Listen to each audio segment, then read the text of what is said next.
टिमी और बोलता हुआ दरख्त। एक रोशन और धूप भरी सुबह विलियब्रुक नामी गांव में एक तजस्सुस से भरपूर लड़का जिसका नाम टिमी था करीबी जंगल की तरफ निकल गया। उसे दूर जाने की इजाजत नहीं थी, लेकिन उसके दिल में मुहिम जोई की तड़प किसी हवा में उड़ते कागज की तरह खींच रही थी। नीले रंग की परों वाली तितलियों का पीछा करते हुए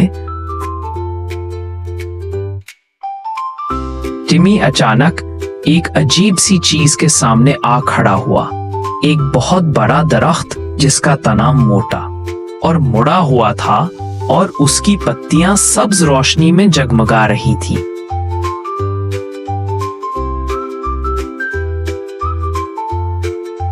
मगर जो चीज उसे वाकई हैरानकुन बनाती थी वो ये थी कि दरख्त ने आह भरी। टिमी ने पलकें झपकाईं।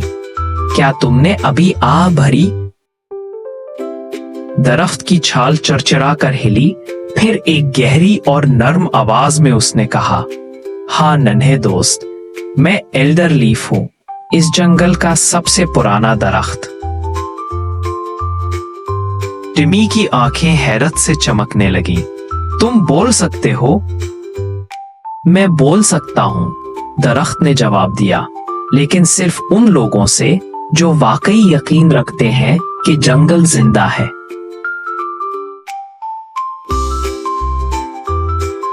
टिमी एल्डर लीफ के सामने आलती पालती मारकर बैठ गया और सवालात की झड़ी लगा दी।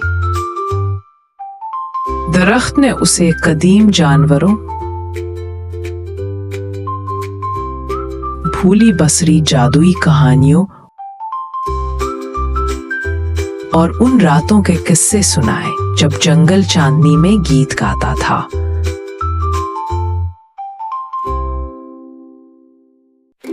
तुम उदास क्यों हो? आखिरकार टिमी ने पूछा। क्योंकि दुनिया सुनना भूल गई है, एल्डर लीफ ने कहा। अब बहुत कम बच्चे आते हैं, बहुत कम दिल यकीन रखते हैं। टिमी कुछ देर सोचता रहा। मैं सबको याद दिलाऊंगा, मैं उन्हें बताऊंगा, मैं उन्हें वापस लाऊंगा। एल्डर लीफ ने खुशी से अपनी पत्तियों को हिलाया। तो फिर उम्मीद अभी बाकी है। उस दिन के बाद से टिमी अपने दोस्तों, साथी तालिब इल्मों, यहाँ तक के असातिज़ा को भी साथ लाया।